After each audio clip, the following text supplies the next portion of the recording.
Tu deu aula de inglês? Porque assim, Não. tu tava me contando que tu saiu do Jabu, lá no Rio.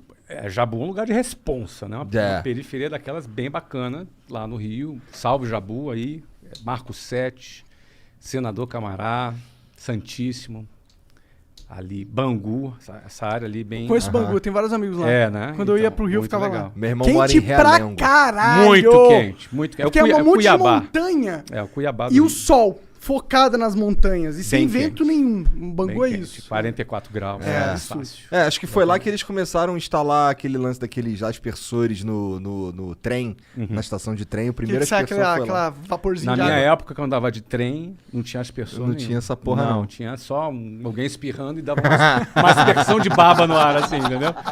Nada, Não, espirra de novo, aqui, ó. No cangote, né, cara? Não, era sinistro. Mas, enfim, eu fui parar em curso de inglês nada planejado, né? Eu queria ser militar, entrei na Marinha, no Colégio Naval, fiquei 2 anos.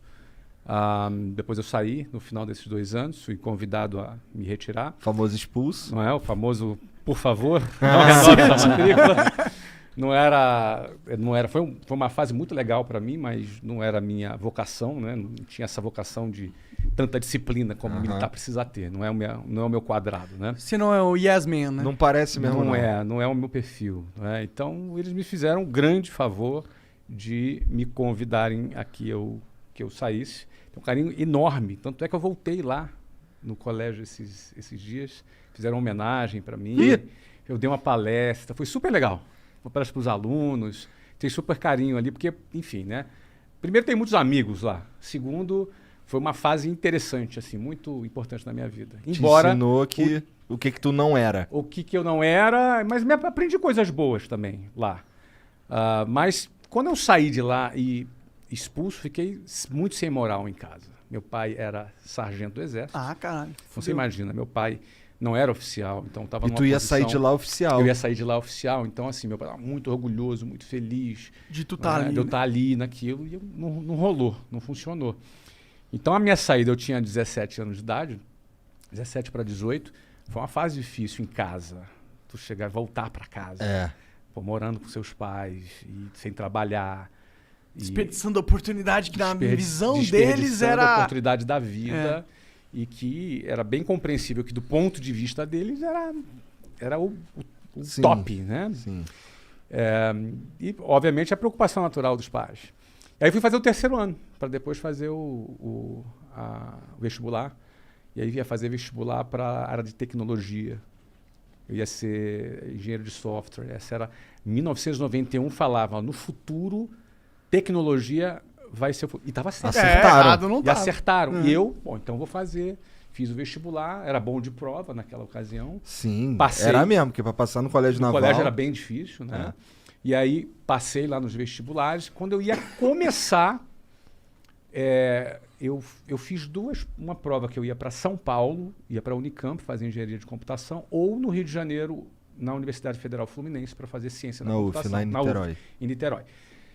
Como eu não tinha como me bancar em São Paulo, eu falei, vou fazer o seguinte, eu vou ficar então no Rio de Janeiro. Tava namorando também a Luciana, com quem me casei depois. Caralho, tua história então com mulher tipo eu também. Ah, é? Eu comecei a namorar minha esposa, Qual a idade? eu tinha 19 anos. É mesmo? E tá com ela até hoje? Temos dois filhinhos. Olha aí, que legal. Então, eu comecei a namorar com ela aos 18, ela tinha 15, hoje dava BO. Né? Eu tinha 18, tá pertinho, 18 e 15. E aí o que acontece? A faculdade no Rio de Janeiro ia começar no 2º semestre.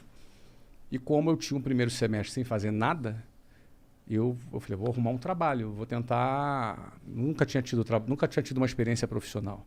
Aí peguei um jornal, tinha um anúncio de jornal, aí fui até o centro do Rio de Janeiro, não dizia o que era direito, eu fui lá, era para trabalhar de vendedor num curso de inglês. 1991, eu tinha 19 anos. E você foi o melhor vendedor... Desculpa, esse é do que foi o passado. Semenzato falou. O Semenzato, ele é o melhor em tudo que ele faz. É mesmo? Ele é. Segundo Mas ele é fera mesmo. Não, ele é foda, mas é engraçado do jeito que ele fala. Claro, claro. E tem um negócio que ele faz que é engraçado, que ele fala, o Semenzato, ele vai contando a história, falando dele na terceira pessoa. É engraçado. Entendi. Mas o cara é foda. Mas não, ele é foda. Cara é um avião mesmo. Porra. Cara, ó, ele fundou uma empresa chamada Microlins, que vendeu pro Carlos Sim, sim. na ocasião. Já Wizard. fundou várias empresas, fez um IPO agora. O Semenzato é um cara top. Ele é pica. Agora ele era o melhor vendedor? Não, ele era o melhor tudo. Tudo que ele fazia é o melhor. Realmente esses caras assim, que estão meio aficionados de ser Eu nem melhor duvido mesmo. que ele fosse o melhor mesmo. Não é? Ele, cara, ele O cara falou que vendia vendia 600 coxinhas por dia. Olha aí, melhor vendedor de coxinha. É. de Lins, ele falava. Olha aí. Sinistro, cara. Mas Tu voltando lembra, aqui tu na lembra época- qual que era o curso? Eu trabalhava? É. Se chamava Minemo System, ele não existe mais, mas foi ali que foi a minha primeira experiência com curso de inglês. Só que o detalhe é o seguinte, cara, eu fui o melhor vendedor. Mas deve ter sido mesmo, eu não duvido. Bom, mas assim, eu comecei a trabalhar como vendedor lá. Só que assim, eu era um cara muito tímido. Absolutamente tímido. Não era um cara assim, não falava bem, não me vestia bem, vinha lá da periferia, me vestia mal. Então, Você era tipo a gente agora. não, muito pior. Muito pior, muito não. Vocês estão bem, vocês estão bem. Vocês estão bem. Vocês eu são- tô bem vestido. Não, vocês estão no Bom, outfit eu tô que cheio tem de que estar. pelo. Eu não, eu tinha que estar vestido de gravata e tinha umas calcinhas chumbrega, umas Pode gravatas crer, pode crer. Pô, cara, você tentar Entendi. se vestir bem e vestir chumbrega fica feio, né? O pessoal percebe. Ih, Percebe, né? Tudo vinha largadão, porque essa é a proposta. É. Então é outra coisa, né? Mas aí o que acontece? Eu já chegava para trabalhar às 8 horas da manhã, a minha jornada começava às 5h30 da manhã. Porque para chegar às 8 eu tinha que sair de casa às 5h30 para andar até o ponto de ônibus, chegar lá às 5h40, pegar o ônibus lotado e 2 horas, 2h10 na Avenida Brasil. Tu conhece aquilo ali.